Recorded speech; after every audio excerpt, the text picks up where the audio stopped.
Bueno, entonces les presento.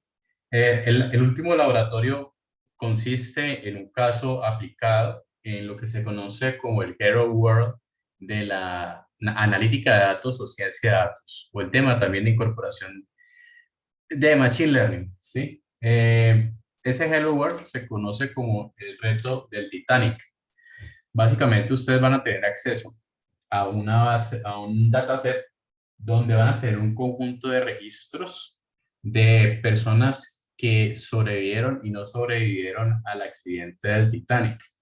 ¿Listo? Esa es una breve descripción sobre la situación que se pasó pues hace algunos años. Pero lo interesante, digamos, del reto es intentar que ustedes piensen cómo las distintos tipos de preguntas que uno podría tener, por las cuales, digamos, más bien, preguntas o cuestiones referente a los fenómenos en los cuales una persona podría o no sobrevivir, en este caso, a este accidente. ¿Listo? Ahora, cada uno de los registros va a tener una serie de variables que corresponden a unas características pues, de las personas, como por ejemplo el nombre, la edad, el género, la clase socioeconómica, entre otras que ya vamos a ver un poco más en detalle en el siguiente slide. Entonces, este es un pequeño diccionario de variables, aunque ya les voy a también a mostrar en el sitio web donde lo van a encontrar, pero van a encontrar en principio pues la variable objetivo, que es esta que tenemos acá, que es la que se llama survival, ¿listo? Que ustedes notarán aquí, pues estos son los valores 0 y 1, ¿sí? Un binario, o pueden también categorizarlo. En principio, pues si hacemos un pequeño quiz o examen, pues esperaría que ustedes respondieran pues qué tipo de enfoque de aprendizaje automático o machine learning uno podría aplicar aquí, ¿no? Te recordarán que existe aprendizaje supervisado, no supervisado. En aprendizaje supervisado pues podemos encontrar pues una serie de variantes. Es, por ejemplo, aprendizaje que diga problemas de clasificación, problemas de regresión. ¿Listo? En este caso, pues un problema de clasificación, donde sería identificar una persona que sobrevive y no sobrevive. ¿Listo?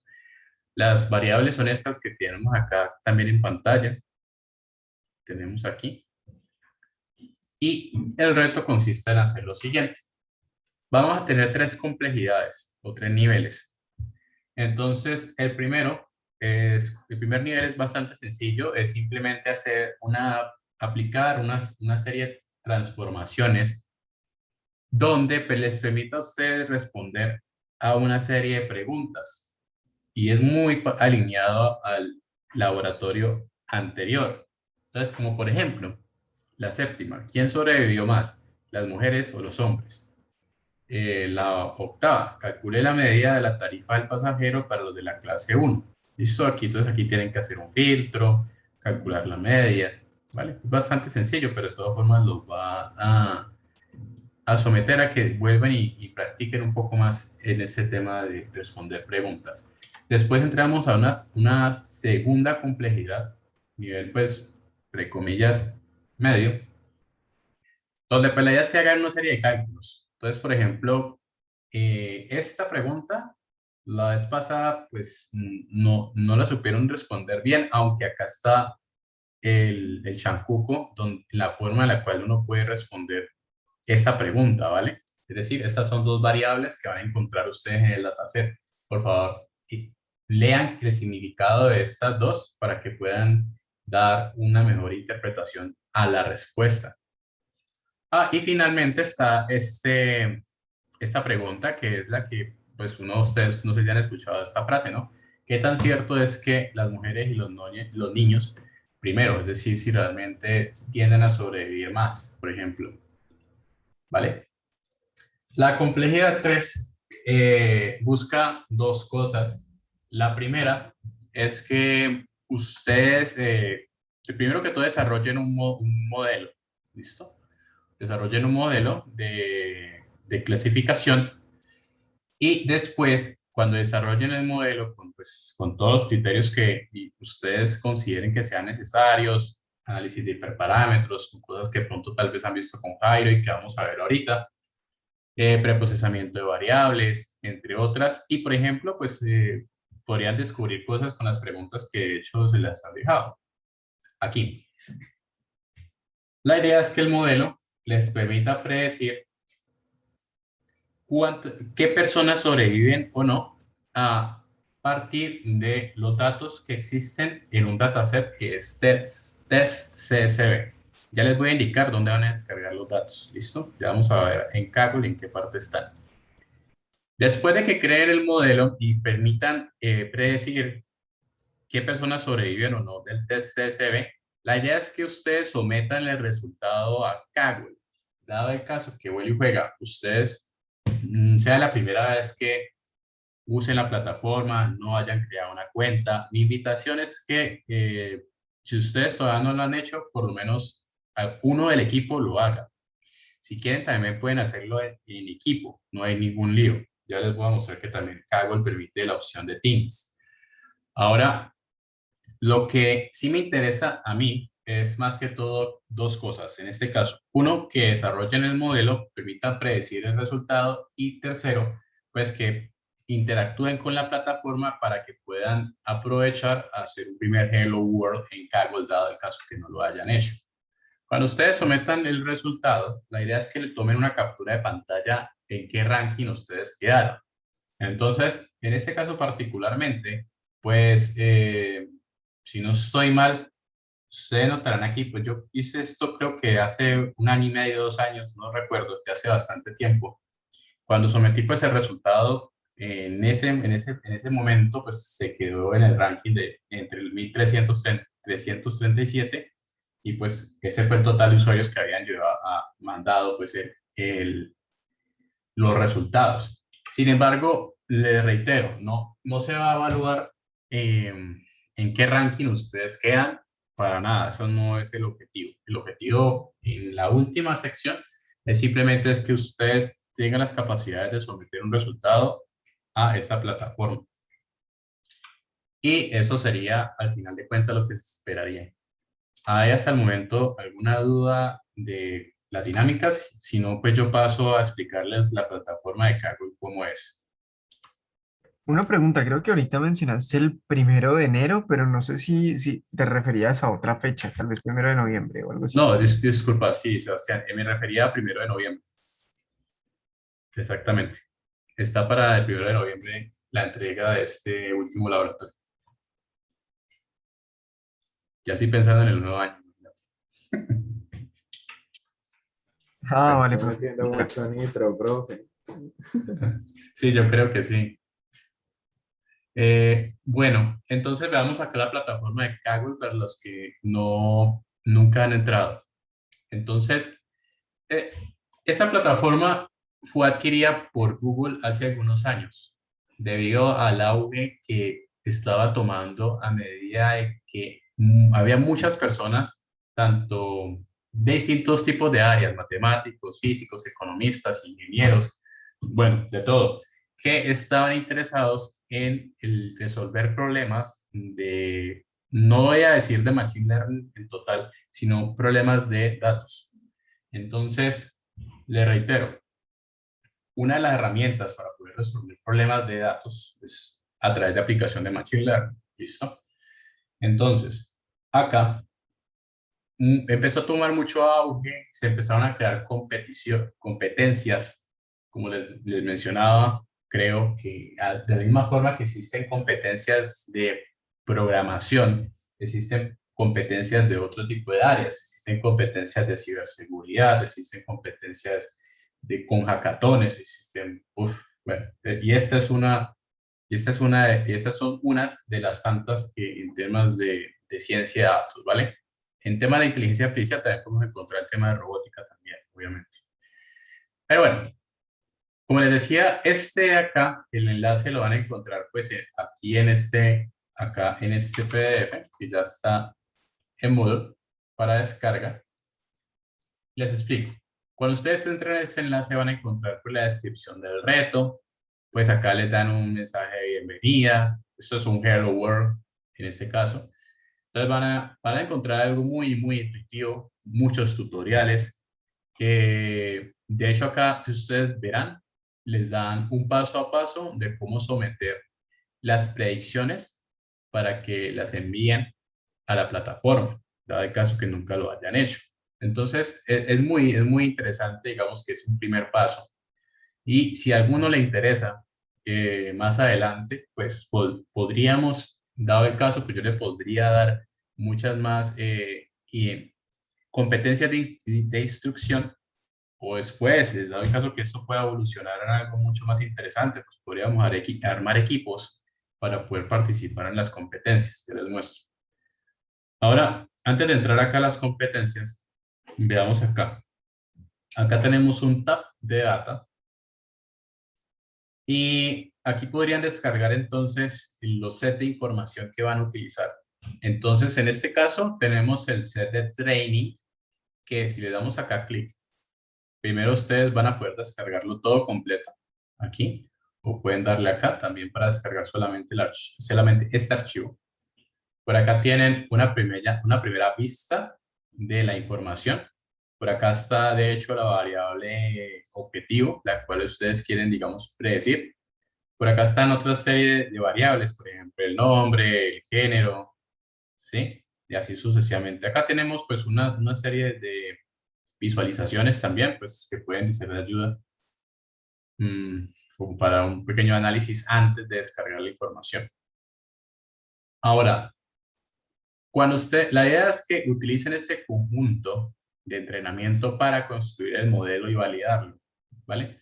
Cuando ustedes ya tengan el modelo ideal, consideren que es lo más robusto para poder someter un primer conjunto de predicciones, pues utilizan el conjunto de test. El conjunto de test.csv es muy parecido al del train, pero pues la única diferencia en este caso es que no tiene la variable objetivo, es decir, la de survive, ¿vale? Entonces, la idea es que ustedes tomen las variables que han considerado que son las más interesantes, etcétera, y predigan, por ejemplo, el pasajero con el ID 892, si sobrevivió o no, el 893 y así sucesivamente cada uno de estos pasajeros, ¿vale? Cuando tengan el resultado, ¿qué se espera que este reto va a recibir? Ah, bueno, listo. Para eso, ustedes tienen aquí un submission de ejemplo. Entonces, vean que aquí, en este CSV, se esperaría que lo que ustedes le envíen a la plataforma tenga la siguiente estructura. Entonces, vean que tenemos una columna con su respectivo nombre, Passenger ID, y los valores de los identificadores que estaban aquí en TSSB. Y acá tenemos una nueva columna que se llama Survive, y aquí sí tendríamos cada uno de los valores, si sobrevivieron o no, dependiendo, pues obviamente, de la predicción que ustedes ya hayan realizado con el modelo que hayan construido. Acá es bastante sencillo. Cuando ustedes ya tengan el CSV, simplemente le dan aquí en Submit Predictions. Acá pueden también mirar cuáles han sido los scores que han ustedes obtenido. Por aquí van a encontrar también bastante material. Mi sugerencia en principio es que intenten hacerlo solitos, por lo menos en sus grupos solos. Hagan un primer submission, a ver cómo les va. Dado el caso que quieran abrir un poco más su experiencia, a ver nuevas formas de analítica o otras ideas de alguien de pronto que haya hecho el mismo reto, pues puede mirar los códigos de las otras personas. Eso no es ningún lío. Sebastián, ¿tienes un comentario o duda? Sí, profe, cuál es la métrica que se quiere o con la que califican? O sea, ¿uno envía los scores, las probabilidades del modelo o envía directamente los unos o los ceros? No, en este caso la plataforma solamente te va a verificar los ceros y los unos solamente. Dependiendo del reto, ellos te califican. Ellos internamente ya conocen las respuestas. Ok, entonces uno enviaría los unos y los ceros. O sea, ya uno debería escoger por su cuenta el umbral. Sí, claro, claro. El umbral tú lo consideras acá con tu set de training. Tú entrenas y evalúas directamente acá. Y ya cuando ya creas que ya tienes un modelo lo más suficientemente robusto, pues ya lo pones a prueba en un test que se supone que sería un test de producción como lo que sucede en la vida real, ¿no? Que no sabes finalmente los labels cuáles serían. Esa sería más o menos la idea. Así, tendrías que enviar algo así parecido. 892, ceros y unos así. No sé si con eso ya respondí la pregunta. Si se hace. Sí, profe, sí, es que no sé, o sea, tenía la duda de si, porque es que en algunas competencias le piden no son los scores y la métrica es el AUC, pero en otras sí Ujú. piden ya los ceros y los unos y pues la métrica puede ser el F1 o algo así. Sí, en este caso, como es un primer, este es su primera introducción, valga la redundancia, pues en este caso solamente es enviar esto. Por eso no hay ningún lío. Bueno, la parte del código, entonces como les decía, pues pueden revisarlo, eso no hay ningún problema. Pueden entrarse a olvidar otro tipo de perspectivas. Les va a ayudar bastante a afianzar un poco las destrezas en el uso de análisis exploratorio, selección de variables. Willy juega, la idea un poco es indagar en preguntas y al final de cuentas cómo uno puede resolverlas y si finalmente aportan o no en el desarrollo del modelo. Por otra parte, también existe una sección de discusiones que también sería bastante interesante también que le echara una mirada para poder, digamos, cómo la comunidad se empieza a estructurar frente a lo que es Kaggle. Por acá encontrarán el leaderboard, donde están pues cada uno de los scores por cada uno de los usuarios. Entonces, por ejemplo, acá tenemos a este señor, no sé, nuestro usuario. Acá está el score pues que él obtuvo. Por acá está el número de veces que sometió el resultado. Eso fue finalmente hace cuánto fue. Y así sucesivamente pues van a encontrar los respectivos resultados. Las reglas, algunos retos, pues sí tienen unas reglas, como por ejemplo, si hay, por ejemplo, datos que son sensibles y el reto no permite, digamos, que compartir códigos entre otros, dejarlos abiertos, porque pues se supone que a veces suele pasar que los retos pues son muy rigurosos por uno estar compartiendo pues el código con otros teams. Acá está el tema de los equipos, dado el caso pues que lo quieran después más adelante crear para otro tipo de retos. ¿Listo? Ahora voy a regresarme acá, la parte de competencias. Notarán pues aquí que están varios tipos de competencias. Hay muchas, a- algunas de estas tienen un beneficio económico como el que notan acá, pues donde no, usualmente participan son equipos, pero sin embargo, pues si ustedes quieren ir en uno o dos, una persona, pues individualmente no hay ningún lío. Pues me parece que bastante interesante uno como por lo menos uno explorar en un primer acercamiento a este tipo de cosas. Por acá van a encontrar otros, como por ejemplo el que estamos viendo hoy, que es simplemente para conocimiento. Por acá encontramos otro, este es otro Hello World. Acá tenemos otro que de hecho, hace parte del primer laboratorio que se acuerdan que hicieron. Y así sucesivamente, entre otros más. Por acá van a encontrar datasets que se encuentran de libre acceso, códigos y finalmente algunos que otros cursos. Bueno, hasta ahora, ¿alguien tiene algún comentario o quisiera indagar en algo más respecto a lo que se ha mencionado, pues por lo menos en el último laboratorio?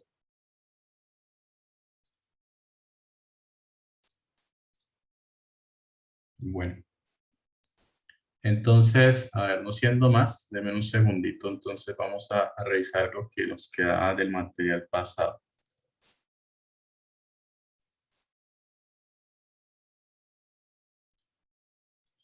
La sección pasada empezamos a ver sobre la librería, si recuerdan, de Stats Models y empezamos a entrar un poco sobre lo que era ingeniería de variables y entre este concepto empezamos a explorar la librería de Scikit-learn.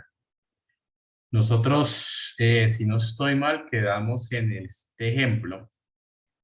Voy a retomarlo rápidamente como para volverles a mencionar las bondades de la aplicación de 3 perspectivas. Entonces les recuerdo, de hecho, este reto, el dataset también se descargó de Kaggle y la idea en principio era predecir esta variable que era relacionada a la fuerza de comprensión del concreto. Por acá tenemos otro tipo de variables que corresponden a los materiales, entre otro tipo de cosas más. Por ejemplo, el agua, aquí tenemos otro tipo.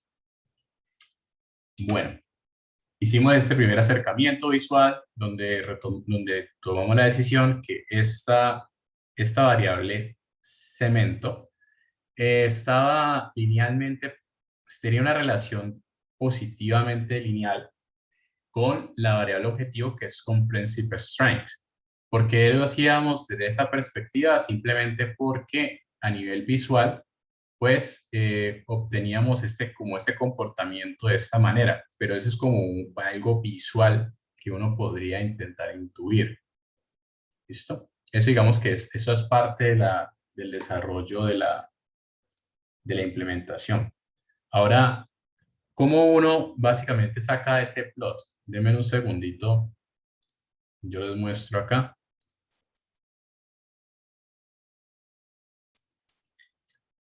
Este gráfico se ha desarrollado con este código que está aquí. Entonces, les explico.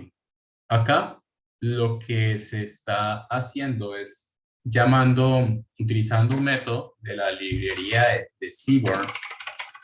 Entonces, les recuerdo Seaborn, el alias es SNS, como usualmente uno lo conoce en muchos ejemplos.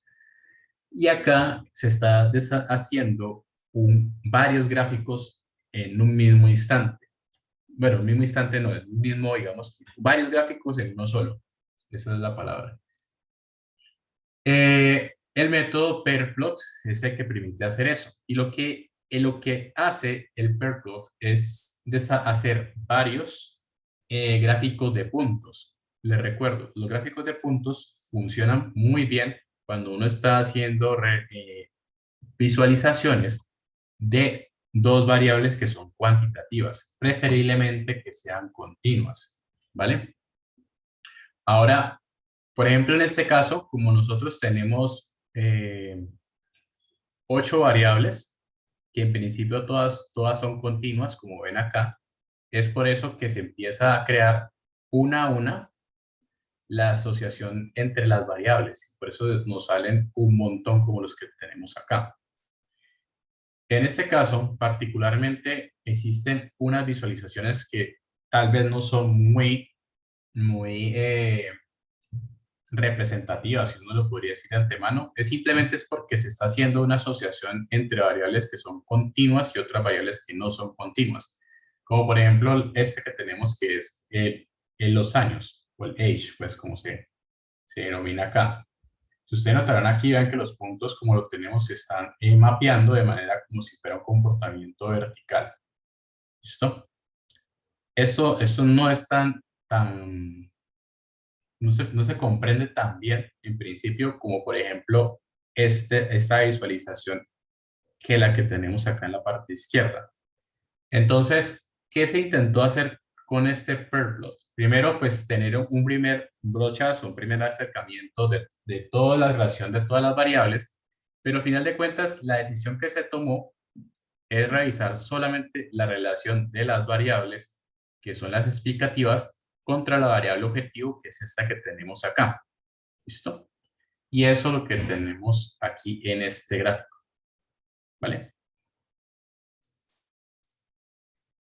Lo que se está haciendo ahora, simplemente para recordarles, se estaba aprovechando de las bondades de las visualizaciones. Les recuerdo, Uno puede utilizar, por ejemplo, propiedades de color, puede utilizar propiedades del tipo o tamaño de las figuras.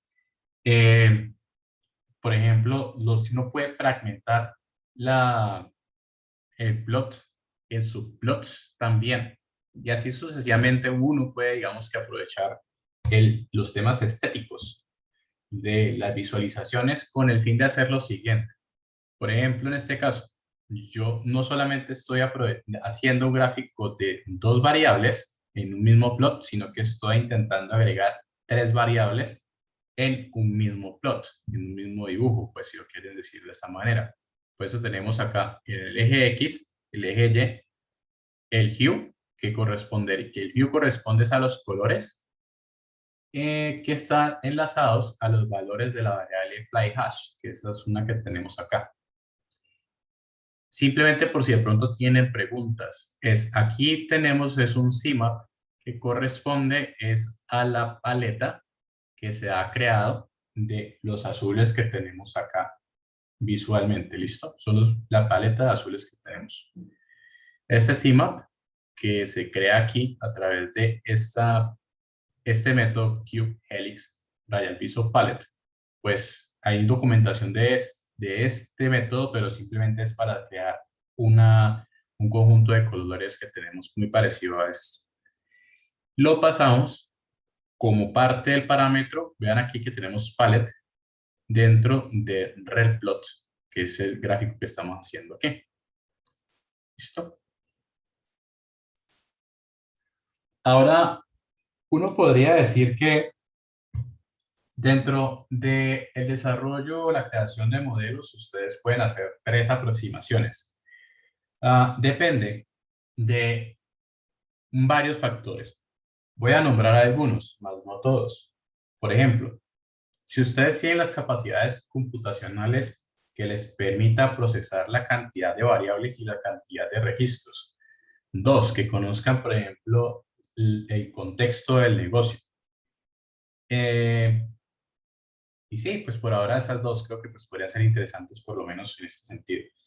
Entonces, dependiendo a ese tipo de circunstancias, ustedes podrían utilizar tres enfoques de entrenamiento de modelos. El primero es donde ustedes, si tienen las capacidades computacionales y, digamos, no conocen muy bien el contexto del negocio, pueden suministrar, o más bien, pueden crear un primer modelo utilizando todas las variables, es decir, meter todas las variables a una misma bolsa. Entonces, sobre eso, ustedes tendrán un resultado que finalmente es el indicador o el resultado del modelo. Y eso pues sería como una especie de, llamémoslo como una especie de baseline, entre comillas, utilizando todas las variables. ¿Listo?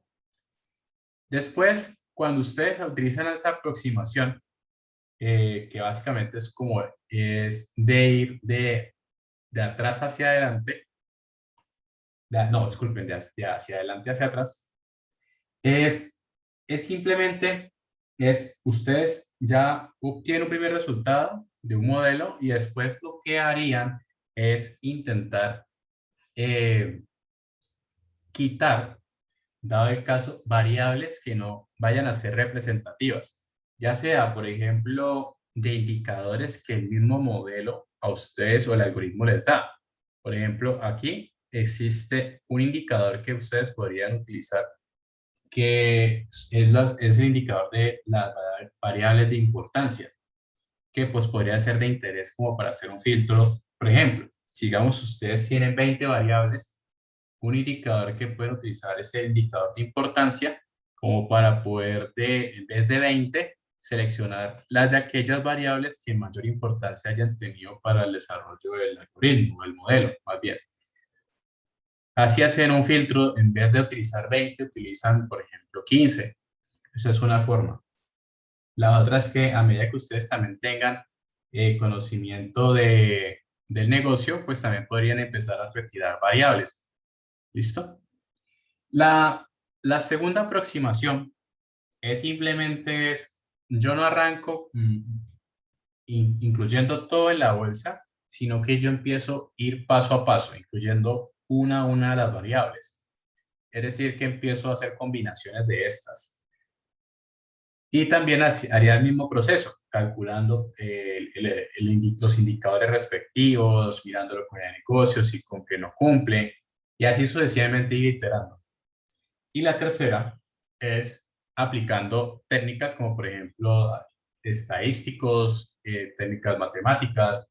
También podrías utilizar también técnicas a partir de modelos de Machine Learning, pero simplemente es antes de hacer un primer modelo, hacer un primer barrido sobre la información, seleccionar las más interesantes de acuerdo a las técnicas de visualización, entre otras que mencioné, para simplemente ir incluyendo tal vez las más que sean más representativas y que fueron encontrando. Entonces, uno podría decir que existen esas tres aproximaciones, ¿vale?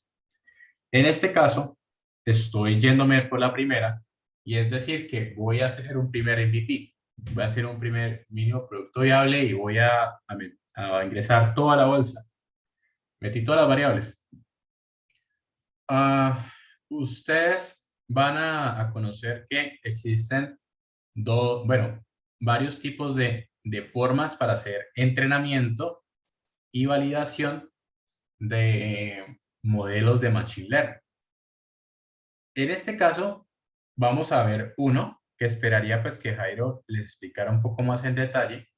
Ahorita vamos a ver el otro que entiendo que ya debería estar un poco más claro. De todas formas, ya les explico un poco a grosso modo qué se está haciendo acá. Primero arranquemos por aquí. Acá se está creando, Sebastián. Si te referís a lo de K-fold cross validation y partir el training set en uno de validación y en otro, eh, o sea, en uno de training, validation y test, esos dos ya lo vimos con Jairo en la teoría. Pero cross validation no lo has explicado. Sí, el cross validation ya. Igual está Aquí. chévere en el código. Listo. Bueno, entonces, listo. Te vamos a arrancar paso por paso. Por acá tendríamos las variables que son las explicativas, y por acá lo que haríamos con el x.pop es simplemente quitar esa variable que es la que queremos predecir del conjunto y solamente quedarnos con aquí en la variable y. ¿Listo? Por acá creamos una primera instancia de un modelo. Bueno, qué pena. Creamos una primera instancia a partir de la clase Random Forest Regressor. Entonces, aquí un poquito les introduzco, si tal vez de pronto no les ha mencionado. Existen varios tipos de algoritmos de Machine Learning, ¿no? Entonces, ustedes ya han visto algunos, esperaría, por ejemplo, la regresión lineal, la regresión logística, los árboles de decisión, las redes neuronales, naive Bayes, entre otros más. Entonces, dentro del concepto de Random Forest, parte de los algoritmos de árboles de decisión. En este caso, si uno lo que se está haciendo acá es un método de ensamblado, de ensambling, que se intenta hacer es tener varios arbolitos de árboles de decisión alineados, ¿vale? Como lo que intenta representar es como una especie de bosque de árboles de decisión. Imagínense pues algo de esta manera, a grosso modo. Y de acá se saca un único resultado dependiendo del objetivo que ustedes necesiten predecir. Pues, por ejemplo, en este caso, acá estamos abarcando un problema de regresión, por ejemplo. Y también podríamos tener la otra vertiente que es de clasificación. Ahora, es importante que tengan presente esto. Entonces, cuando ustedes busquen dentro de las clases de Random Forest, ustedes van a encontrar el Random Forest normalito, solito, de esta manera hasta acá, que son para problemas de clasificación, y aquí se tiene pegado el que son de problemas de regresión. ¿Sebas? Sí, pues no, o sea, para hacer un aporte, y es que, ¿se acuerdan? No sé si las personas que han visto o que vieron Proyecto Integral el semestre pasado, en el semestre pasado habíamos explicado qué es un árbol de decisión y también creo que ahí también había mencionado que cuando uno utiliza varios árboles de decisión y a cada uno de esos árboles de decisión le da un número aleatorio, una parte aleatoria de los datos para entrenar y al final uno tiene como varios árboles de decisión y para predecir uno toma en cuenta, uno hace como una votación de esos varios árboles de decisión. Entonces eso es lo que, o sea, eso ya lo vimos realmente en Proyecto Integrador el semestre pasado y también se había mencionado, pero pues aquí ya lo estamos aplicando pues con Python. Ujú. Súper. Bueno, acá, ¿qué está pasando? Acá estamos suministrándole criterio de evaluación, que ustedes recordarán, eso ustedes ya lo han visto, para problemas de regresión. El día de ayer me preguntaron sobre esto, pero eso simplemente es la semilla que permite uno establecer que finalmente los resultados siempre sean los mismos. Es decir, que ustedes modifican, por ejemplo, este valor, pues el resultado tal vez varíe un poco. Lo que permite en este caso establecer una semilla, por ejemplo, con el random state, es simplemente es que uno pueda replicar los resultados una y otra vez. Ténganlo presente por si de pronto lo necesitan, ¿vale? Bueno, por este lado, pues entiendo que ustedes ya les explicaron el tema de validación cruzada, pero entonces, simplemente para acotar, ustedes van a tener una serie de información, como la que tenemos acá, supongan pues que este es el conjunto de registros, como el que tenemos, y lo que se intenta hacer es a través de esta validación cruzada CB5, se intenta es simplemente crear proporciones de datos que van a ser parte de lo que es el entrenamiento, y por acá vamos a tener otra proporción que va a ser por la parte del testing, por ejemplo. Y eso la idea de la validación cruzada es hacer esto, por lo menos en este caso, como se está haciendo aquí 5 veces, donde finalmente lo que se va a hacer es que este set de entrenamiento va a variar varias veces, donde vamos a tener, por ejemplo, un conjunto de testing aquí, de esta manera, donde se va a crear con otros valores.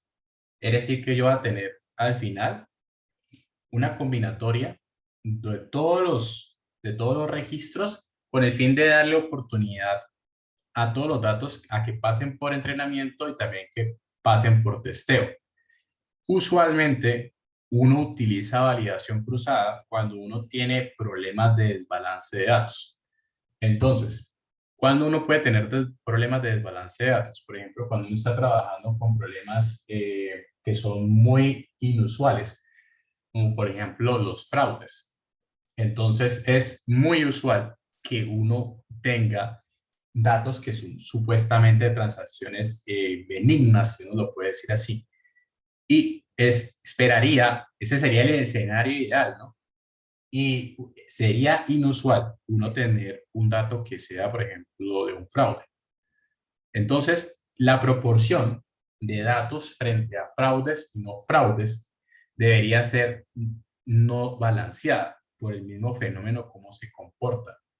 Y entonces, cuando uno aplica una variación cruzada, es en este caso cuando uno tiene un desbalance muy, en este caso, muy contundente, con el fin de uno darle oportunidad a los datos. ¿Listo? Bueno, acá se está realizando este entrenamiento, esta validación 5 veces sobre este scoring que se ha establecido acá internamente. Finalmente, el resultado, pues partiendo de este criterio y este criterio, se obtiene un MAE, que sería este valor que tenemos acá. Bueno, les digo, el objetivo que se está intentando hacer en este momento es simplemente tener un mínimo producto viable, un modelo. Entonces, simplemente llegó un cliente loco y dijo, vea, yo quiero hacer machine learning. Entonces, pero necesito que me lo entreguen en 1 hora. Entonces, bueno, pues si ustedes, y le dieron los datos a ustedes en un correo, pues sí, no sé. Y pues si no tienen el tiempo para poder esculcar la información, pues a veces toca hacer esta aproximación y no está mal. Entonces, pues ustedes cumplen de cierta manera. Ya después, lo que sigue más adelante, de acuerdo a la metodología de Chris Dian, ustedes podrían seguir iterando y ir mejorando el performance del modelo como parte de lo que vamos a hacer en los siguientes slides. ¿Listo? A ver. Entonces, lo que mencionaba en la clase pasada, uno parte en ingeniería de variables usualmente de varios tipos de técnicas. Una de las que vimos, ya hemos visto algunas, como para poder hacer generación, para ver selección de variables, pero en este caso estamos viendo forma para generar nuevas variables a través de la información que ya existe. O también uno podría hacer scrapping, obtener información externa para poder generar nuevas variables con haciendo merge entre variables. Es muy importante, y pues en esto sí pongo mucho pie, que la ingeniería de variables debe también partir de también el contexto del negocio. Entonces, por ejemplo, aquí tenemos un ejemplo que en este caso pues se debe conocer, por ejemplo, en este caso particularmente cómo uno podría a través de las variables calcular esta variable objetivo que es el comprehensive strength del cemento. Pero pues si lo hablamos de otros contextos, pues existen varios tipos de áreas, ¿no? Hablamos del área financiera, hablamos del área de salud, hablamos, por ejemplo, bueno, hablemos de la mía, la de ciberseguridad. Entonces, los de la semana pasada, los de la clase pasada, y creo que también ustedes les mencioné, ustedes parten de análisis de fenómenos que ustedes vayan viendo o estén conociendo o ya entiendan. Entonces, por ejemplo, yo les decía, uno podría hacer una construcción de variables, como por ejemplo hacer el cálculo de la frecuencia en la cual yo estoy recibiendo peticiones a un servidor. Y yo la puedo hacer a través de un cálculo de cuántas peticiones yo recibo en un intervalo de tiempo. Eso es como un time window, se le conoce a eso. ¿De qué me sirve esa variable? Como por ejemplo, definir cuántos tipos de peticiones estoy recibiendo en un tiempo específico. Y yo podría calcular si estoy recibiendo muchas de una IP particular. Y esa es una forma en la cual yo podría, una forma de simplemente calcular si posiblemente existe alguien o un bot que esté haciendo ataques de denegación de servicio. Entonces, pero esas, digamos, como yo he intentado construir la variable a través del estudio de cómo yo he visto el fenómeno de los ataques de denegación de servicio, ¿sí me entienden? Pero lo que quiero llegar acá es cómo, digamos, uno intenta hacer este tipo de construcciones de variables nuevas a través del análisis del contexto del problema o del negocio, ¿vale? Bueno, en este caso, particularmente este ejemplo, pues ustedes notarán que hemos creado 3 variables nuevas, que son estas, a través de, por ejemplo, estas formulitas que tenemos acá. Cuando hacemos la visualización de los plots de los gráficos de las 3 variables, notarán que visualmente las 3 variables contra la variable objetivo que tenemos aquí, vean que por lo menos esta no se ve tan impactante en principio visualmente. Esta acá parece así ser que tiene un comportamiento por lo menos que es linealmente negativo. Es decir, que pareciera que fuera de esta manera. Lo mismo sería este otro señor que tenemos acá. ¿Sí? El acercamiento lo estoy haciendo visual. Listo, ya después ustedes podrían utilizar un cálculo de la correlación y pues podrían ahí ustedes ver un poco más cuantitativamente si realmente puede ser impactante o no. Ahora, con el cálculo de estas 3 variables nuevas y ya teniendo en cuenta que estas 2 son las más interesantes, pues bueno, pues hagamos un nuevo plot donde integremos estas 2 con con las otras 2 variables que habíamos detectado que eran buenas. Entonces, me devuelvo un poquito. Es decir, la variable que me había parecido a mí interesante era el cemento, que es esta. Entonces, vamos entonces a alinear estas 2 variables nuevas con el cemento y comprehensive strength. Haciendo eso, tenemos este gráfico. Entonces, vuelvo y juega. Les reitero, la idea es aprovecharse de las propiedades estéticas del plot para poder crear en una misma visualización el enlace de 4 variables. En este caso, tengo 1, 2, 3 y 4. ¿Por qué es tan interesante y pongo el pie en esto? Es muy sencillo uno llegarle a una persona que no tiene conocimientos muy técnicos con una visualización que pueda darle valor rápidamente de una idea. Entonces, por ejemplo, yo podría aquí decir lo siguiente. Nosotros acá tenemos la alineación entre el cemento y el comprehensive strength y visualmente pareciera ser que a medida que el cemento aumenta, el comprehensive strength también. Pero además, de acuerdo a estas dos variables que tenemos acá, noten que, por ejemplo, el color también tiende a disminuir y de hecho corresponden, vean que a los menores valores del ratio de esta variable que tenemos acá. Vean que el color más clarito está de esta manera y empieza también a disminuir a medida que el cemento y el compressive strength también empiezan a disminuir. Y lo mismo sucede con esta segunda variable, que esta variable a la propiedad estética se ha enlazado, pero al tamaño de la figura. Vean que a medida que aumenta el tamaño de la figura o el círculo también aumenta. Entonces notarán que vean que acá el tamaño de los círculos también es más grande, pero a medida que aumenta el cemento y el compressive strength también tienden también a disminuir un poco. Pero no en todos los casos, por lo menos acá ya parece ser que visualmente empieza a ser igual, pero por lo menos aquí sí es mucho más grande. Entonces, como les digo, una visualización es muy interesante, les permite a ustedes transmitir ideas, más dependiendo obviamente de cuál sea siempre su público objetivo, ¿no? Dependiendo a quién ustedes quieran transmitir la idea.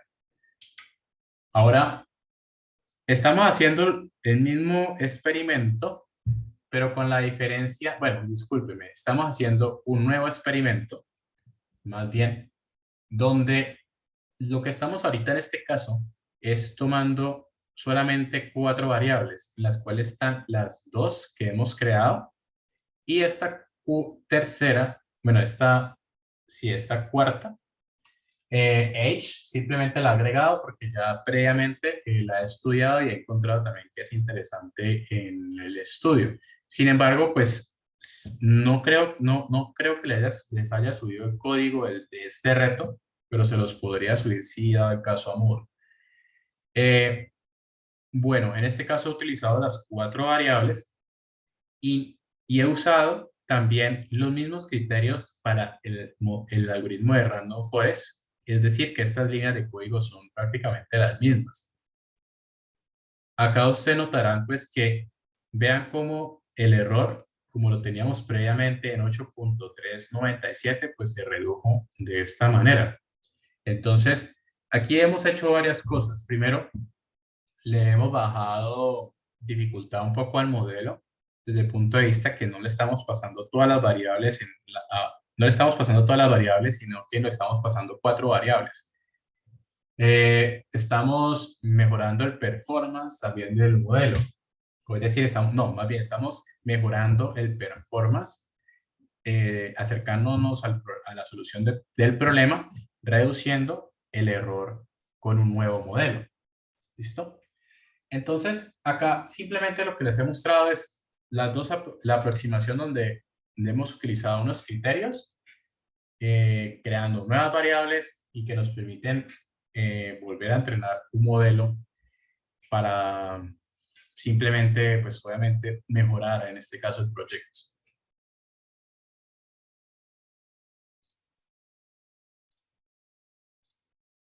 Bueno, con esta idea, ahora sí, el propósito es hablar un poquito más de Machine Learning. Aunque ya la hemos tocado, pero entonces, la finalidad de los anteriores slides era simplemente para mostrarles que no necesariamente uno hacer modelos de Machine Learning no es solamente hacer fit y predict, sino que también se pueden aplicar otras cosas anteriormente para poder uno tener mejores modelos que permitan resolver una pregunta, una necesidad, una hipótesis de un negocio o una persona o lo que ustedes estén, digamos, intentando abarcar. Entonces ahí es donde entran los distintos tipos de conceptos que ya hemos intentado mirar, la de probabilidad, la álgebra lineal, el cálculo, y es por eso que son necesarios. ¿Listo? Ahora, entiendo pues que este gráfico ustedes ya se los mostraron, por ahí creo que se los alcancé a chismosear a Jairo, que considero que el gráfico ya está un poco deprecado, porque hay ciertas cosas que, por lo menos de mi perspectiva, ya deberían de incorporarse. Entonces, por ejemplo, el self-learning también yo creo que ya es una nueva aproximación que ya debería ya empezarse a mapear. El tema de ética también debería empezarse a mapear. Pero, sin embargo, para uno iniciar en esos temas, me parece, pues, por lo menos de cierta manera, una aproximación que uno lo puede empezar a intuir. Entonces, ustedes inician, acá ustedes le dirán, pues, a partir de cuántos número de ejemplos uno puede empezar a desarrollar un proyecto. Sin embargo, estoy de acuerdo y en desacuerdo con esto. De acuerdo, sí, porque le permite a ustedes tener una guía. En desacuerdo es que depende del problema. Entonces, yo les decía a lo de la clase pasada que, por ejemplo, existen escenarios donde la data va a escasear mucho. Entonces, por ejemplo, cuando yo trabajaba de lleno en la universidad, pues yo trabajé en un proyecto de análisis y desarrollo de modelos predictivos para temas para detectar personas con Parkinson a través de la caminata. Y los datos de personas con Parkinson eran muy pocos. ¿Por qué? Porque es muy difícil. Uno, pues en este caso, a través de, pues puedo mencionarlo, que era la Fundación Valle Lili, pues obtener esa información. Además, pues que si uno lo mira a la perspectiva, pues moral, pues uno desearía que uno hubiera menos cantidad de personas con Parkinson, ¿no? Pero como científico de datos, pues uno desearía uno tener la mayor cantidad de datos. Sin embargo, ese escenario de uno tener, pues, no tan muy poca, bueno, tener muy poca información a veces, no, por ejemplo, tener menos de 50 datos puede pasar. Entonces, ahí es donde digo que get more data, yo creo que debería abrirse a otro tipo de aproximaciones que son las que están marcando hoy la parada. Entonces, por ejemplo, el desarrollo de modelos a través de pocos datos, el desarrollo de modelos que permitan ser generativos de datos, y así sucesivamente. Entonces, por eso de ese digo que está un poquito deprecado. Pero bueno, acá de todas formas van a encontrar el problema de clustering, bueno, el problema no supervisado, los problemas los problemas que están alineados a temas de clasificación, regresión, reducción de dimensionalidad y así sucesivamente. Eso poco a poco, a medida que estén avanzando en este mundo, se irán adentrándose en ir esculcando cada una de estas cositas. Mi recomendación, si inician por, bueno, ustedes ya están comenzando por temas de clasificación, aprendizaje supervisado. Cuando lleguemos a la siguiente unidad, entraremos a ver no supervisado, tocar un poquito de esto y un poquito de esto, pero por lo menos hasta el momento intenten volverse fuertes en estas dos secciones.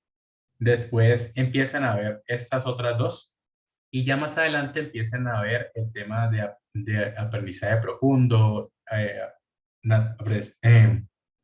procesamiento natural de lenguajes, ya después cálenlos a temas de clouds y así sucesivamente. Pero bueno, voy a hablar un poquito más de eso.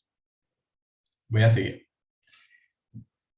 En este caso, tenemos un framework que se conoce como lo que usualmente uno hace en el desarrollo de modelos de Machine Learning. Entonces, el primer paso que es seleccionar la clase del algoritmo de ML que más se apropie e importarlo. Cuando se refiere a eso, es simplemente uno saber si de acuerdo al problema, ya sea supervisado o no supervisado, pues mirar qué tipo de algoritmo yo quiero en este caso empezar a usar. Entonces, por ejemplo, un árbol de decisión, una regresión lineal, logística. Eso es lo que se está refiriendo esta primera unidad. Sin embargo, yo quisiera agregarle una siguiente parte.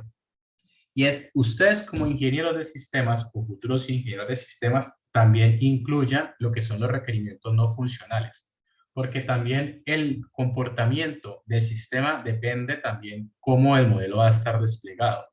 Entonces, es también muy interesante que ustedes tengan por debajo que no todos los modelos con los algoritmos van a ser muy eficientes para ciertos tipos de requerimientos no funcionales. Entonces, por ejemplo, hay modelos que funcionan muy bien para lo que son procesamiento de, entre comillas, tiempo real. En cambio, hay otros y existen algoritmos que son muy buenos, pero que no funcionan muy eficientemente para un entorno en tiempo real. Entonces, allí existe un desbalance donde uno tiene que empezar a revisar qué tipo finalmente de modelos yo pienso desplegar. Y también, si finalmente el modelo que yo esté desarrollando, después necesito explicarlo, porque existen también clientes que les van a ustedes a decir, vea, pero yo no necesito una caja negra, hermano. Necesito que me explique eso un poco más, dígame por qué esa vaina funciona. Y puede pasar. Y ustedes tienen que llegar con buenos criterios, como por ejemplo un modelo que no sea tan caja negra, como una red neuronal, aunque ya existen también criterios que les permiten un poco entender el entrenamiento de una red, pero que puede ser, les sea un poco más ameno a alguien que no sea tan técnico. Pero eso es una skill que, pues uno, de cómo, digamos, saber cómo implementar un modelo, que finalmente es software, creo que pues ustedes poco a poco irán incorporándolo y como ingenieros pues también van a, a tomar esos criterios. Y ahí es donde creo personalmente que existe la diferencia entre lo que son los ingenieros, los matemáticos, los economistas, referente pues los ingenieros como las destrezas que ustedes están aprendiendo, pues saben mucho en temas digitales, ¿no? Entonces, creo que hay muy buen aporte referente a ese tipo de índoles que se llama despliegues. Ahora, el segundo es el tema de lo que es seleccionar los hiperparámetros del modelo. Entonces, muy parecido a lo que hicimos ahorita en el anterior, que es simplemente algo que se llama el tuning, que es cómo yo parametrizo el algoritmo, cuántos van a ser el tamaño del árbol de decisión, cuántas van a ser las neuronas que va a recibir la red neuronal. Ah, y bueno, entre otro tipo de parámetros adicionales. Eso es lo que se refiere la selección de hiperparámetros. Es muy interesante que tengan muy presente que cuando cuando ustedes hagan experimentos, ¿sí? Cuando ustedes hagan cuando me refiero a un experimento es todo el ciclo, por lo menos, bueno, parte del ciclo sin despliegue del desarrollo del modelo. Cada uno de los experimentos va a depender, por ejemplo, de estos ítems que tenemos acá. Y tengan muy presente que no les vaya a pasar lo de pata al rollo. Entonces, cuando ustedes hagan el experimento, mapéenlo muy bien y en el cual ustedes también puedan finalmente, ¿cómo es que se le dice? Se le dio la palabra. El experimento pueda ser repetitivo frente a otro tipo de ambientes. ¿Listo? A eso, ¿a qué voy yo? Es que tengan muy bien mapeados los hiperparámetros cuando ustedes hagan X o más experimentos, porque los hiperparámetros pueden alterar los resultados. Es como cambiar los miquitos, pues, en este caso. ¿Vale? O los tipos. Ah, el tercer ítem. Organizar las variables independientes y la variable dependiente es simplemente saber cuáles son las variables que ustedes van a utilizar, como por ejemplo lo que acabamos de hacer ahorita hace unos slides. Por ejemplo, si creamos nuevas variables, seleccionamos solamente dos, y así sucesivamente. Entrenar el modelo. Este es muy repetitivo. Yo les mencionaba, ustedes van a tener un método que es bastante elegante, que se llama el FIT. Es decir, ustedes ponen el algoritmo y lo mandan para el gimnasio, lo pueden entrenar. Entonces, ¿cómo lo entrenan? Pues simplemente le pasan un poquito de proteína, ¿sí? Que son los datos. El algoritmo pues, va a ir entrenándose y finalmente el resultado del FIT va a ser el modelo. Después, dependiendo del enfoque, ya sea supervisado o no supervisado, pues ustedes van a tener otros métodos, como por ejemplo el predict, que sería para predecir unas nuevas, eh, unas nuevas etiquetas o, sí, unos nuevos valores que no conocen entre mano, esperaría.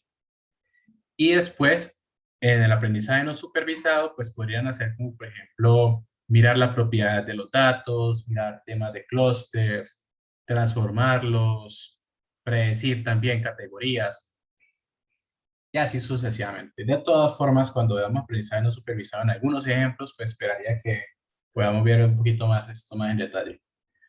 Acá, acá es simplemente es un mapeo que ya creo que ustedes ya lo tienen interiorizado un poco más avanzado, pero la programación tradicional es esta, donde ustedes crean soluciones de sistemas determinísticos en una entrada, una función y siempre la misma salida. En este caso, lo que ustedes intentan hacer es un modelo, un software que depende de un conjunto de datos que ustedes le estén pasando, una muestra. Por acá tenemos varios tipos de algoritmos, ¿no? Que ya he mencionado previamente, la de Bayes, regresión lineal, bla, bla, bla, bla, bla. Acá tenemos ese modelo que después ustedes lo ponen a prueba con un conjunto de datos nuevos. Y finalmente lo evalúan. La idea es que ustedes, pues con este conjunto de datos nuevo, pues lo pongan a prueba el algoritmo y ese sería el resultado. Ya vamos a entrar un poquito más en detalle de los tipos de particiones que uno podría tener. Ahora, para poner un poquito de contexto, pues acá tenemos otro Hello World de la analítica que yo creo que se los presenté también, que es el dataset de Iris. Entonces, acá simplemente para mencionarles algunas palabras que uno podría encontrarse un poco en la literatura. Entonces, acá tenemos las variables, que son las explicativas, y lo que uno podría encontrar por lo menos en textos en inglés, pues por ejemplo, usualmente uno los puede encontrar como features, variables también, como en este caso la matriz X, como lo tenemos acá, y entre otras maneras que también se pueden utilizar, pero pues usualmente se puede encontrar de estas formas. Por este lado tenemos lo que es la variable objetivo, o también se conoce como el label, también se conoce como el golden standard, el target, o también como el vector Y. Ustedes recordarán es que para un dataset que es por lo menos estructurado, como el que tenemos acá, pues tenemos un conjunto de registros, ¿listo? Y un conjunto de variables, que sería esto de acá. Aquí simplemente les reitero, pues no necesariamente tenemos que crear un modelo para poder entender la estructura de la información. Entonces, acá simplemente estamos visualizando la data. Estamos haciendo un pair plot, como lo había mencionado en el ejemplo del cemento. Y aquí estamos intentando ver la relación de las variables contra la variable objetivo que corresponde a la especie de la planta. Entonces, por ejemplo, cada una de las especies tiene un color distinto. Si ustedes notarán aquí, visualmente, uno podría decir de antemano que se crean como especie de agrupaciones a través de las variables que estamos analizando. Por ejemplo, simplemente para un contexto del ejercicio. Entonces, si miramos esta de acá, esta variable que tenemos aquí, Noten, bueno, esta relación de estas dos variables, que es el cpath length, y acá tenemos petal length.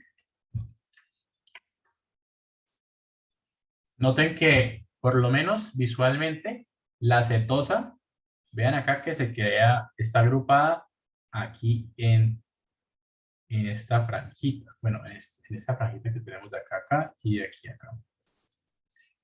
Visualmente, parece ser que aquí también se crea otro clustercito de lo que son las de tipo versicolor.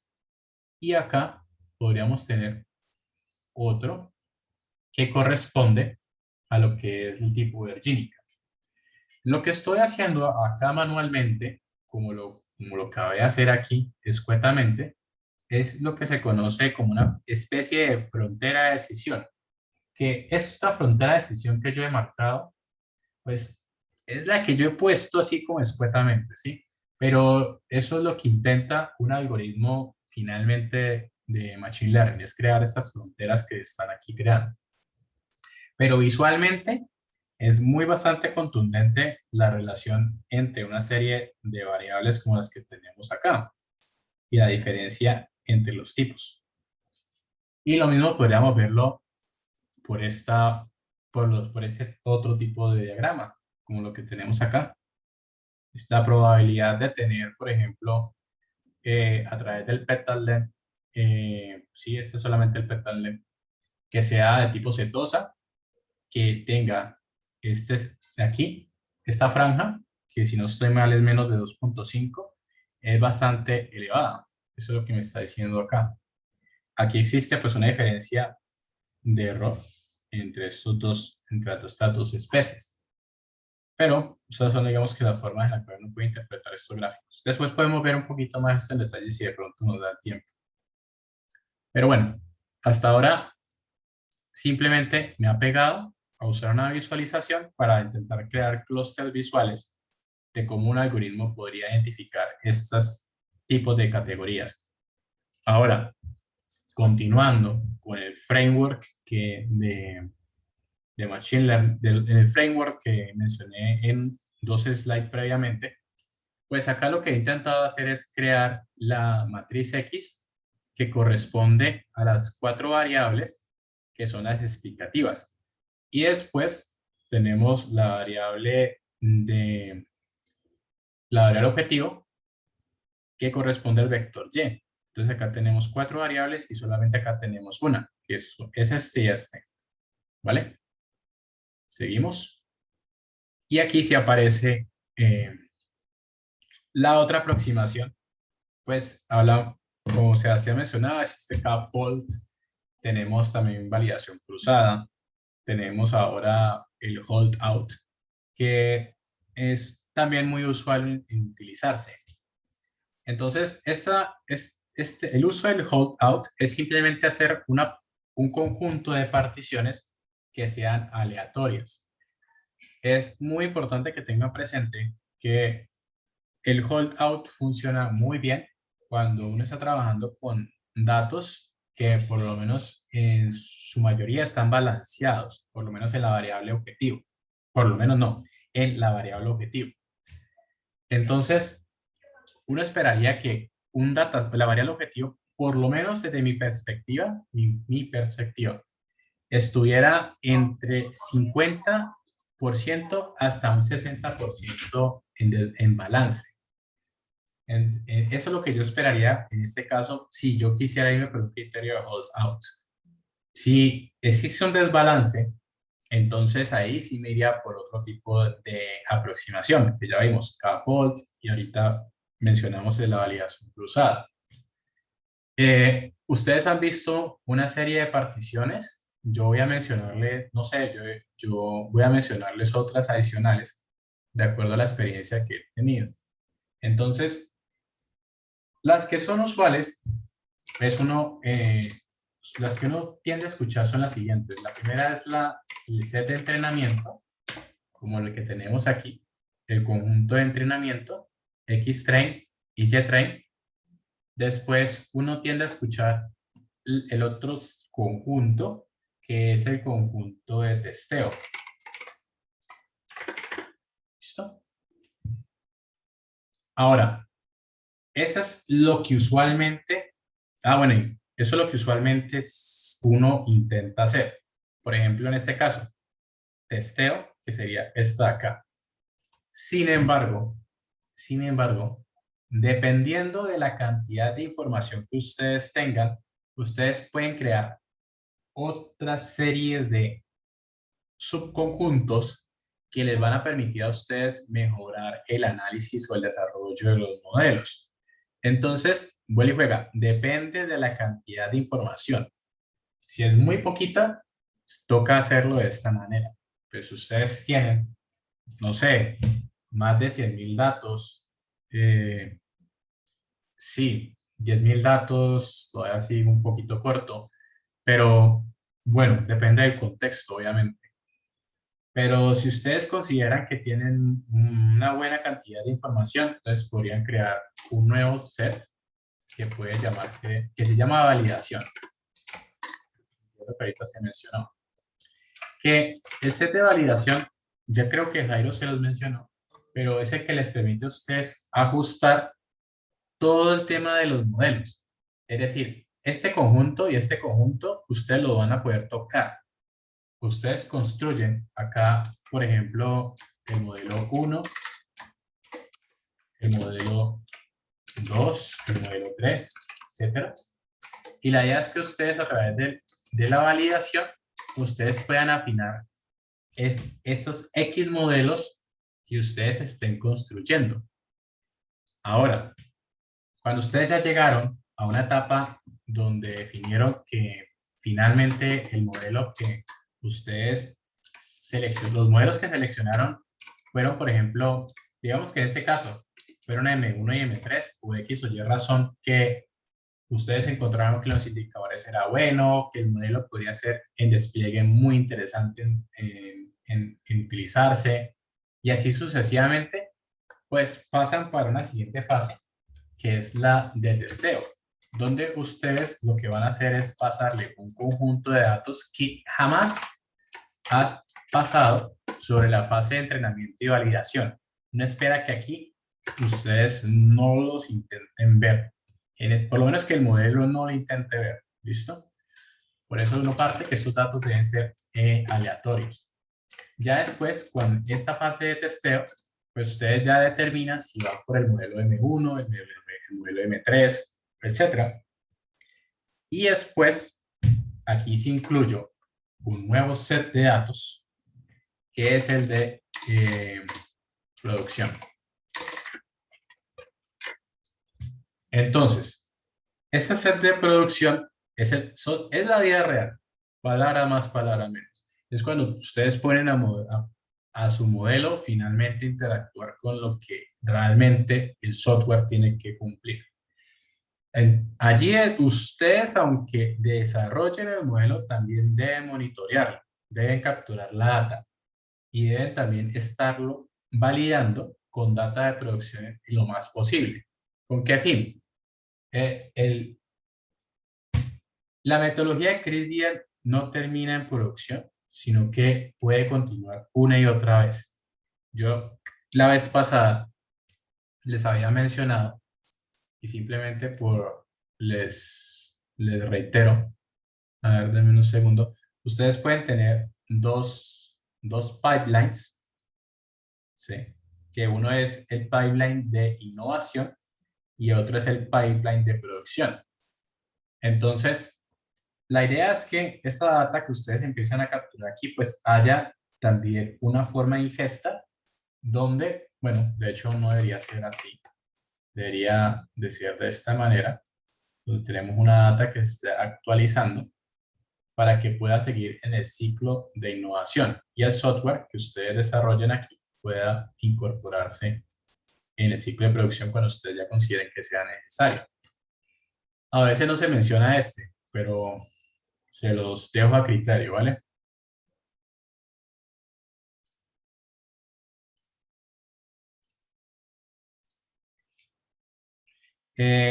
Bueno, aquí se me estaba pasando algo. Aquí estamos desarrollando un modelo a partir de un algoritmo que se llama un algoritmo de Naive Gaussiano, que parte de la idea que las variables, yo no sé si Jairo les ha explicado, o bueno, me adelanto un poco si ya les explicó o no, pero lo que parte el algoritmo gaussiano de Naive es que las variables son independientes de sí. Entonces, ese es el criterio que uno parte, ¿no? Que todas las variables que son explicativas son independientes. Sin embargo, eso no siempre se cumple, como por ejemplo en problemas que son de texto. Ustedes muy bien conocen que cuando uno está, por ejemplo, creando frases, el significado de las frases depende de cómo estén construidas el enlace de cada una de las palabras, y el significado también depende de cómo estén. Es decir, que sí existe una dependencia entre las palabras y en qué momento se encuentran. Ahí el tipo de naive gaussiano no funciona. Sin embargo, ustedes van a encontrar dentro del set de herramientas de naive otro tipo de vertientes que les van a poder facilitar ese tipo de problemas, que es para variables que pues no son todas independientes, ¿vale? Bueno, acá utilizamos uno base. Acá lo entrenamos, pero y juega, le pasamos los datos de entrenamiento, lo que es, bueno, la variable es explicativa, la variable de target. Acá lo que le estamos suministrando es el X-test, que sería estos datos que tenemos acá. Y finalmente tenemos el resultado del modelo, ¿vale? O el Y-gorrito, que también se le conoce. Bueno, acá tendríamos un primer modelo. Usualmente, a los modelos de naive también se le conocen como modelos de baseline.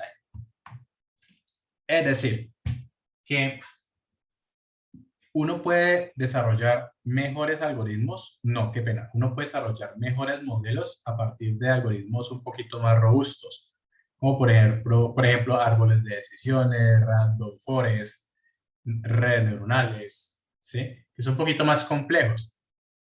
Y lo que se hace es que estos modelos que uno construye con naive, lo que uno busca es que los nuevos modelos que uno haga con los algoritmos más robustos, uno esperaría que esos sean mucho mejores que estos de aquí.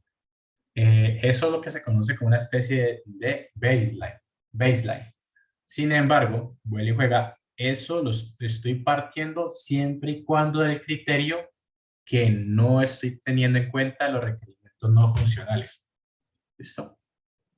Pero pues usualmente se tiene en cuenta como una especie de baseline para análisis de modelos.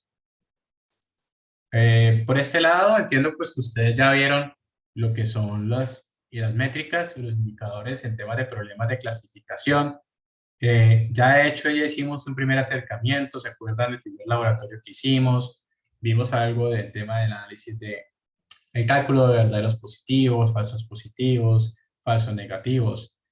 Entiendo pues que ustedes ya han visto algo el tema de la precisión y entre otro tipo de indicadores que también son interesantes.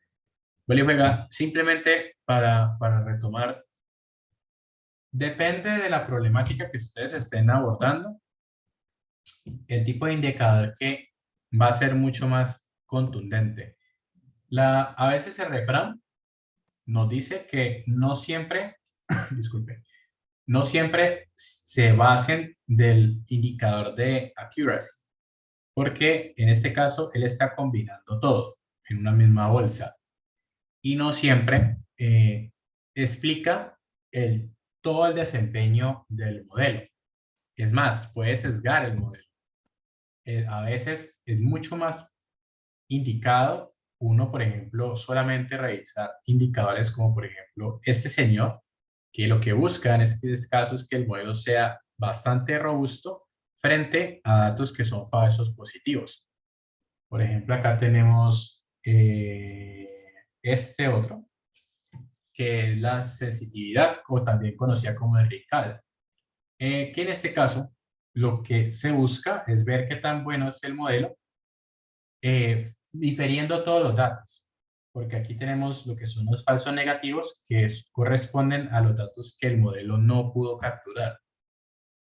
Entonces, depende del contexto. Si, digamos, ustedes están desarrollando un detector de spam, pues aquí este acá tiene que ser muy contundente. Es decir, que no estén catalogando correos que son buenos como spam. Esto es un indicador que tiene que ser muy elevado y que deberían ustedes estarlo priorizando. Entonces, depende del contexto que ustedes estén abordando, de la problemática y finalmente qué indicadores ustedes empiezan a seleccionar, ¿vale? Es como un pequeño resumen que creo que, pues, que Jairo les ha comunicado. Ahora por acá, lo que tenemos es el cálculo, por ejemplo, de la accuracy. Entonces, el mensaje que vuelvo y les reitero es, ustedes, aunque Scikit-learn les trae los indicadores, es muy importante que lo que ustedes han estado viendo con Jairo, pues lo tengan muy presente, porque, les digo, existen entrevistas, trabajos que ustedes van a tener que ir poco a poco afianzando los conceptos de programación matemática con Python. Eh, es bueno que lo conozcan. Sin embargo, también hay que ser muy honesto. Pero cuando uno está a la hora del juicio, pues uno va a lo más fácil, ¿no? Para lo que resuelve realmente la problemática y en el tiempo más oportuno. Entonces, pues uno no va a hacer el cálculo de accuracy a mano, entonces más bien no le importa. Acá hacemos el cálculo de accuracy, como lo vemos aquí, le pasamos el Y real, ¿sí? El Y y el Y gorrito, por ejemplo, el Y model. Y finalmente acá nos da que el performance o el accuracy del modelo es de 0,97, es decir, del 97%, que es la interpretación que uno le da a esto. 97,3, pues. Por acá, bueno, esto ya lo vimos, esto es lo mismo, eso no hay ningún lío. Entonces acá tenemos el accuracy. Y por otro lado, podemos obtener lo que es los otros indicadores. Entonces, a ver, les explico un poquito de esto, que eso es bastante interesante. Acá tenemos el reporte de clasificación, como lo hemos importado a través del paquete de Metrics. Y aquí lo que hemos impreso por pantalla es el indicador de precisión, el de recall, el F1 score y eso no es un indicador, eso es simplemente una cantidad, soporte. Ya les explico, acá tenemos otro. Entonces, tenemos acá, noten los valores de la variable que hemos intentado predecir. Entonces, ¿cómo interpretamos esto? Acá les recuerdo, la precisión lo que intenta es validar qué tan bueno es su modelo frente a lo que son falsos positivos. Falsos positivos. Y acá el recall lo que intenta revisar es el modelo frente a falsos negativos. Entonces, en este caso, nosotros tenemos que frente a lo que es los tipos de plantas tipo virginica, tenemos un indicador del 0,90, es decir que, uy, truchas, hubo un falso positivo en acá. Es decir que se identificó una planta de otro tipo y que fue catalogada como virginica. Eso es lo que me está diciendo esta precisión. Ahora, si me voy aquí a la siguiente, que es la de Rical, entonces vean que acá tenemos un 0,94. Lo que me está diciendo acá es que, ojo, el algoritmo no pudo identificar una planta de tipo versicolor. Eso es lo que me está indicando aquí. ¿Listo? Eso es lo que me está diciendo acá con este falso negativo. El F1 score es simplemente la asociación. De hecho, es una ecuación de 2 por bueno, no recuerdo exactamente cuánto es ahorita, pero bueno, la asociación entre este señor y este otro señor. ¿Listo? Lo que intenta mirar la relación entre esas dos variables. Por eso aquí tenemos un 1, porque es totalmente muy bueno, tanto en precisión y recal. Acá disminuye más, porque aquí tenemos una desproporción en los dos indicadores.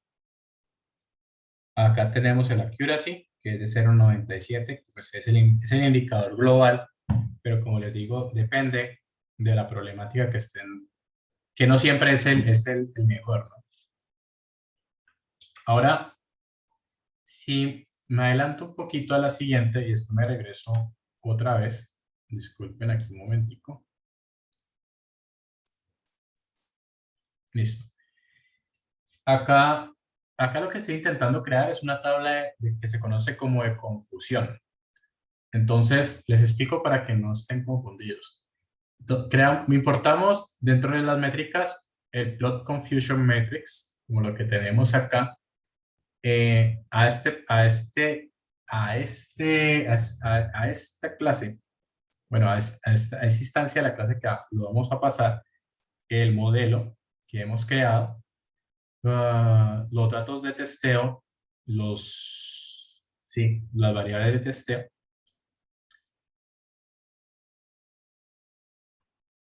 Y acá tendríamos esto no, este es el jet test. Ah, no, sí está bien. Display, bueno, acá estamos imprimiendo los valores de la variable y, que es la predictora. Acá tenemos un CIMAP, que simplemente es la paleta azul. Aquí lo que hemos puesto es un título, que es este Confusion Matrix que está acá. Y finalmente lo imprimimos. Entonces, ¿cómo se interpreta esto? Es bastante sencillo. Acá tenemos lo que son lo que es la verdad, ¿sí? Lo que realmente corresponde a la variable y. Y acá tenemos lo que es la variable predicha. ¿Qué me está diciendo? ¿Qué es lo que uno buscaría? Que en este caso todas las intersecciones siempre estén por lo menos en toda la diagonal. Pero en este caso, ustedes notarán que solamente hay un registro que no hace parte de la diagonal. ¿Cómo yo puedo interpretar esto? Es, de acuerdo a la verdad, o lo que es real, tenemos que hay un dato que es versicolor, si me voy por aquí, que es este señor, que se está clasificando como de tipo Virginica. Entonces, recordemos, aquí tenemos entonces un falso positivo y acá tendríamos un falso negativo, porque hubo un dato que no se pudo clasificar, que fue de tipo versicolor. Pero acá hubo un error también en el algoritmo porque clasificó como Virginica un dato que no era. Y aquí sí me podría regresar a este indicador que tengo acá atrás. Entonces, ok, tenemos falsos positivos en Virginica, ¿no? Falsos positivos en Virginica. Si lo ven, el indicador de precisión, vean cómo se altera y vuelvo y me regreso aquí. Versicolor. Falsos negativos, porque no hubo un registro que no se pudo capturar. Entonces, el recal, por eso está menor. ¿Sí lo ven? Esa es la forma en la cual uno puede interpretarlo, ya sea a través del indicador de precisión, o el recal, o el accuracy, o pues viéndolo también de una forma tabular como la que vemos acá, o también visualmente con colores. También puede hacerse. Entonces depende de ustedes cómo necesiten resolver. Bueno, en estos últimos slides ya vamos a finalizar. Aquí hay un pequeño ejemplo sobre cómo desarrollar lo que son pipes o también pipelines de desarrollo de todas las etapas, parte de las etapas de ciencia de datos, desde el momento en el cual uno llama a la información, la preprocesa, construye el modelo y predice los datos. El desarrollo de los pipelines, el concepto de pipelines lo podemos ver también desde una perspectiva también con una especie de tubito. Entonces, lo que uno esperaría, pues que de entrada, en principio, ustedes van a tener un conjunto de datos de entrada y aquí, sobre cada una de las fases del tubo, ustedes van a tener las etapas del proceso de CRISDM antes de, por lo menos en el tema de despliegue. Eso es una experiencia que estoy aquí, la primera actividad, la segunda actividad, la tercera actividad, así sucesivamente. Lo que permite hacer esto es tener un código más limpio, sistematizado, con pocos bugs desde el punto de vista que ustedes pueden, por ejemplo, sistematizarlo y testearlo. También pueden crear persistencia de objetos, es decir, que ustedes podrían crear una persistencia de todo este pipeline como una especie de objeto también. Y así sucesivamente. Existen librerías entre la que vamos a ver que está dentro de scikit-learn, que trae la clase pipeline. Existen otras librerías como por ejemplo Kedro, PDPipe, entre otras. Sin embargo, es importante mencionar que a medida que ustedes estén avanzando, como les he intentado pues transmitir, ustedes van a encontrar otro tipo nuevos bueno, no tanto nuevos de conceptos, sino que van a aparecer otras áreas alineadas. Entonces, por ejemplo, hablamos del tema de DevOps, ¿sí? Que lo que busca es agilizar un poco los procesos, con lo que hoy por hoy marca mucho la palabra que es lo que es Cloud Computing. Entonces, ustedes van a encontrar que muchos proveedores de cloud, como por ejemplo Google Cloud Platform, Azure, DevOps, AWS, entre otros, voy a mencionar solamente estos tres, que es los que más conozco, traen hoy por hoy lo que son incorporaciones de pipelines para sistematizar estos procesos, como lo vemos acá, a través de los conceptos de DevOps y Cloud. ¿Con qué fin? Con el fin de implementar otro tipo de nuevos también de, llamémoslo mutaciones, que se han estado como ir poco a poco incorporando, como por ejemplo el concepto de MLOps, hay otro que es el de DataOps, que creo que lo de la vez pasada, pero básicamente lo que intenta finalmente es que esto que se está creando aquí sea un poco más rápido y finalmente uno pueda salir muy bien tanto los distintos tipos de entornos, ya sea desarrollo, calidad, eh, ¿qué más? Producción, y uno puede tener otros tipos de ambientes, ¿no? Depende de la organización. Acá lo que quiero decir es, y el último mensaje es que dentro de estos tipos de cloud computing, pues uno va a encontrar otras tecnologías que también son bastante interesantes que para que ustedes lo tengan presente. Entonces, que son mucho más especializadas como para, por ejemplo, hacer procesamiento de datos distribuidos, por ejemplo, o también alinearse con otro tipo de bases de datos, como por ejemplo, podemos hablar un poco de lo que son data lake, se me olvida, data warehouse, data ware. Creo que así se escribe, no recuerdo exactamente ahora.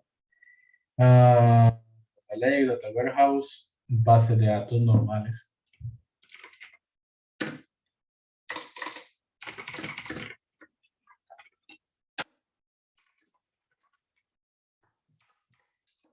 Y entre otras más variantes. Que si a uno le llama la atención, voy a traer un poquito más de esto. Entonces, ese tipo de tecnologías finalmente pues permite, primero que todo, procesar data, tanto que puede estar en batch, puede estar, o sea, que puede estar en datos que pueden estar procesados en lotes, datos que pueden estar procesados en tiempo cuasi real, o que tienen que ser en streaming, y que se alinean muy bien, como por ejemplo con tecnologías como las que podemos tener acá, con otro tipo de paquetes que va a ser mucho más ameno la incorporación de esos conceptos de DevOps, Cloud, MLOps, DataOps. Pero por ahora veamos este pedacito que simplemente es como lo que se intenta hacer a grandes rasgos con este tipo de grandes que tenemos acá, ¿listo? Bueno, entonces veamos un poquito con lo que es Scikit-Learn Pipeline. Entonces, ¿qué uno busca? ¿Qué busca uno? Parte de las tareas que ya hemos visto: muestreo de datos, ingeniería de variables, transformación de datos, creación de modelos, evaluación. Parte de esas tareas ya están incorporadas en Scikit-Learn. Sí es interesante que, pues, que uno tenga la afinidad de uno aplicar métodos como por ejemplo en pandas, encontrar la cantidad de NAs, reemplazarlos y así sucesivamente. Es decir, que un poco más a un pie. Pero en Scikit-Learn ya traen los métodos que uno podría empezarlos a incorporar en solamente todo un pipeline, que es un flujograma como el que vemos acá. ¿Listo? Eso digamos que eso es uno de lo que esperaría. Veamos un ejemplo. Este es un ejemplo pues que lo saqué de internet, para serle sincero, donde se explica el uso de la incorporación de pipelines. Entonces, veámoslo acá, les voy a explicar paso a paso qué es lo que se intenta hacer. En primera instancia, lo que tenemos acá es que se están importando un conjunto de clases que primero está muy afín a lo que hemos visto. Y lo único raro es este. Entonces, por acá tenemos una que es el column transformer, que ya vamos a ver para qué nos sirve. Tenemos acá otro que es el simple includer. Y finalmente, este otro señor que ya también lo vimos la semana pasada, que es la aplicación de One-Hot Encoding. Entonces, iniciamos en esta primera fase que tenemos acá. ¿Qué se está haciendo? Primero, tomamos el simple includer. Se está creando una instancia de esta clase. Lo que se está diciendo es que se va a hacer una imputación, un reemplazo simple, con una estrategia que se denomina constante, es decir, que se va a reemplazar con un valor constante. Ahora tenemos una segunda declaración, que es que si ustedes notarán, aquí tenemos un pipeline, ¿sí? Entonces, acá tendríamos como una especie de tubito, pues, si lo tenemos acá. Y dentro de este señor van a ir incorporados dos actividades. Entonces, acá tenemos, primero, simple en pura. Entonces acá, vean aquí que también se utiliza este mismo método que utilizamos acá arriba. Pero pues la estrategia, a diferencia de la anterior, tenemos el most frequent. Ahora, aquí sí tenemos un one-hot encoding. Notarán aquí pues que cada actividad tiene una especie de indicador, que eso es lo que se le ha declarado aquí. Acá tenemos que one-hot encoding, acá con handle no, con igual ignore, lo que se ha intentado validar es que, dado el caso que al pipeline, que es el pipeline padre, ya voy a decir cómo ingresa este. Si entra, por ejemplo, un conjunto de datos que tenga un valor, si recordarán la vez pasada vimos un ejemplo con ICESI. ¿Sí recuerdan? Que vimos con la aplicación de One-Hot Encoding con ICESI. Lo que me está garantizando el handle no es que estos valores finalmente no los tenga presentes en la transformación con one-hot encoding. Bueno, tenemos la tercera conjunto de líneas de código. Entonces, vean acá lo siguiente. Noten aquí que internamente tenemos un column transformer, un transformador de columnas. Eso lo que me está indicando es que él va a transformar las columnas a través de la aplicación de una serie de métodos o actividades. Entonces, ¿qué se va a hacer? Les explico. Primero se crea aquí una lista de transformadores. Primero va a tener, pues, esto va a hacerse, bueno, no secuencial. Esto se va a aplicar dependiendo de cuáles sean las entradas. Aquí, pues, me retracto un poquito, pues, porque esta variable numerical calls and categorical calls, me disculparán, pero no las tengo acá creadas. Es decir, que aquí debería sacar un error. Pero les explico qué se intentaba hacer acá. Este numerical calls es simplemente la lista de las columnas que son de tipo numéricas.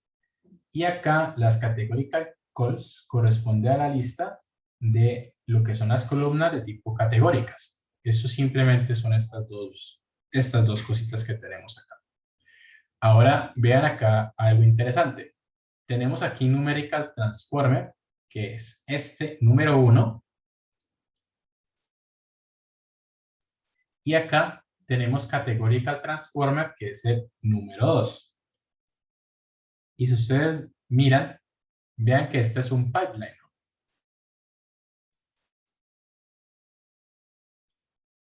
Entonces, todo esto se ha alineado con solamente una clase grande que se va a llamar transformador de columnas.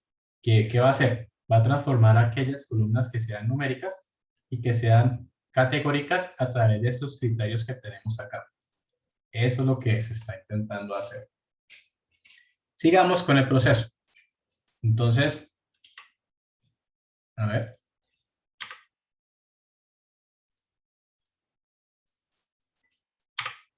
Entramos a una siguiente fase, donde llamémosle la parte 4, donde se define el modelo con sus respectivos hiperparámetros. ¿Sí ven? Acá tenemos un conjunto de hiperparámetros, principalmente este de acá, para el tema del random forest de regreso. Este modelo, que se define la instancia del random forest, noten que tenemos aquí una siguiente numeral 5, que va a ser parte del pipeline. Es decir, por acá antes teníamos un pipeline chiquito. Por acá tenemos un pipeline nuevamente grande. ¿Listo? Vean que el model, ahorita voy a agregarlo aquí, model. Y acá tenemos preprocesor. Si me regreso un momentico, vean acá, preprocesor, discúlpenme que se me salió esto acá, no pasa nada, pero preprocesor, véanlo aquí, vean que él sirve también de entrada al pipeline grande. Entonces vean que este señor va a estar acá. ¿Listo? Eso es lo que le está definiendo acá esta partecita número 5. Después, ¿qué es lo interesante? Noten por favor que aquí, de aquí para acá, ya viene algo que es muy similar a lo que ustedes han estado viendo y lo que vimos hace unos cuantos slides. Entonces acá aparece el método fit y acá aparece el método predict. Noten que el método fit se aplica sobre el pipeline y acá también el predict también se aplica sobre el pipeline, no sobre el model, porque el model ya está interno dentro de acá consumido. ¿Vale? El mean absolute error pues se calcula simplemente con el cálculo de los resultados que se están recibiendo acá. Finalmente, pues con un conjunto de datos que sería ese sería el Y gorrito, y por acá tendríamos el Y real, y se calcula con el MAE, que es lo que se está intentando hacer, pues ahí finalmente, ¿listo? Eso es un concepto grande, o sea, bueno, grande no, es un primer acercamiento de lo que es el uso de pipelines. Como les mencionaba, hemos abstraído varias fases para el proceso, obtención de datos, preprocesamiento, establecimiento del algoritmo, entrenamiento, predicción, y aquí se sale un poquito del pipeline, pero es el cálculo del indicador que nos permite evaluar finalmente si todo el pipeline, ahora sí, qué tan bueno es. Eso digamos que finalmente la conclusión. Y listo. Eso es lo que quería mostrarles el día de hoy.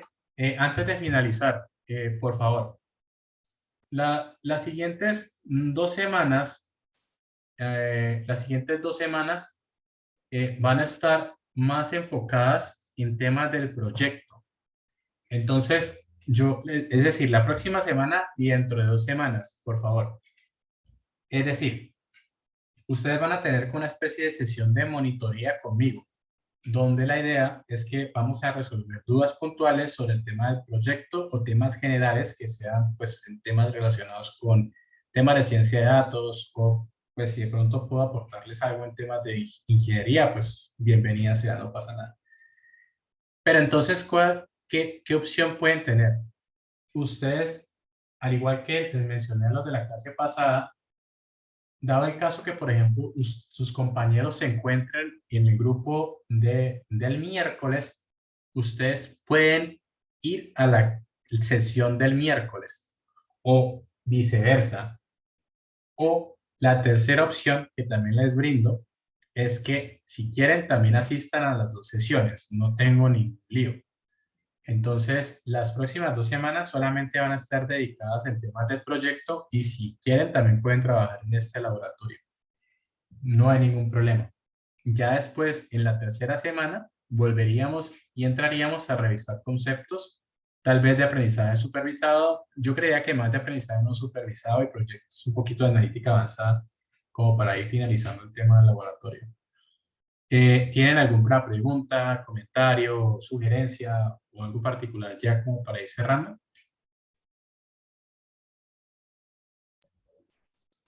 Creería que no, profe. Listo. Bueno, entonces no siendo más, caballeros, pues les agradezco por la participación. Cualquier duda, no duden en escribirme, tampoco haga la redundancia, y cualquier cosa, pues bueno, una feliz noche y nos vemos la próxima semana. Los mejores deseos y éxitos. Muchas gracias, profe, lo Gracias, mismo. profe, igualmente. Vale, pues, que descansen.